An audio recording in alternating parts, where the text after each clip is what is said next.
व्यास जी ने देखा कि अब जब सारे योद्धा समाप्त हो गए और स्वर्ग आरोहण के लिए पांडव निकल गए, कृष्ण ने भी अपने पंचभूतों वाला शरीर छोड़ दिया है और अब इस धराधाम पर बूढ़े हैं, स्त्रियां हैं और बच्चे हैं, तो धर्म कैसे चलेगा।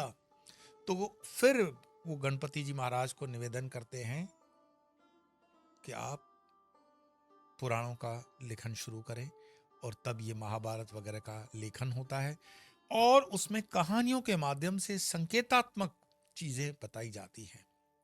बच्चों को कैसे समझाते हो, नहीं होता है बच्चा छोटा होता है तो ए फॉर एप्पल इतना बड़ा दिखाते हो, लेकिन आगे चल करके जब वो पीएचडी करता है तो थोड़ी ए फॉर एप्पल ऐसे एप्पल लेके घूमता है, नहीं समझ जाता है ए फॉर एप्पल आ गया।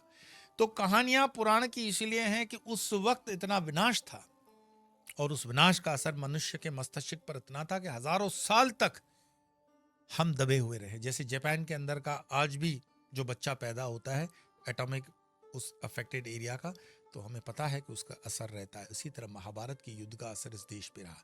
फिर सम्राट अशोक के टाइम पर एक इतिहास की वो जो भूल कि सारी आर्मी को, सारी फौज को डिसमेंटल कर दिया गया, तो सारी फौज तो डिसमेंटल हो गई, लेकिन 15-20 साल के अंदर उसमें अलग अलग क्षत्रप पैदा हो गए, अलग अलग इलाके टूटते गए। अखंड भारत जो चाणक्य ने बनाया था वो अखंड भारत विभाजित हो गया, अलग अलग राजा हो गए, उनके आपस में घर्षण होने लगे। ये मनुष्य का स्वभाव है, ये हर धर्म में होता है, हर जगह होता है, हर कंट्री में होता है, ऐसा नहीं सिर्फ हिंदुस्तान में होता है, सब जगह होता है।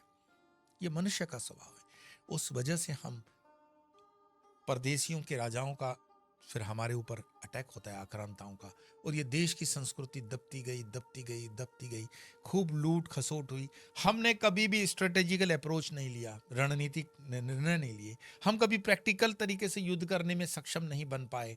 हम उस इस्लाम के किए हुए युद्ध को भी जवाब नहीं दे पाए और हम क्रिश्चियन मिशनरीज को भी जवाब नहीं दे पाए।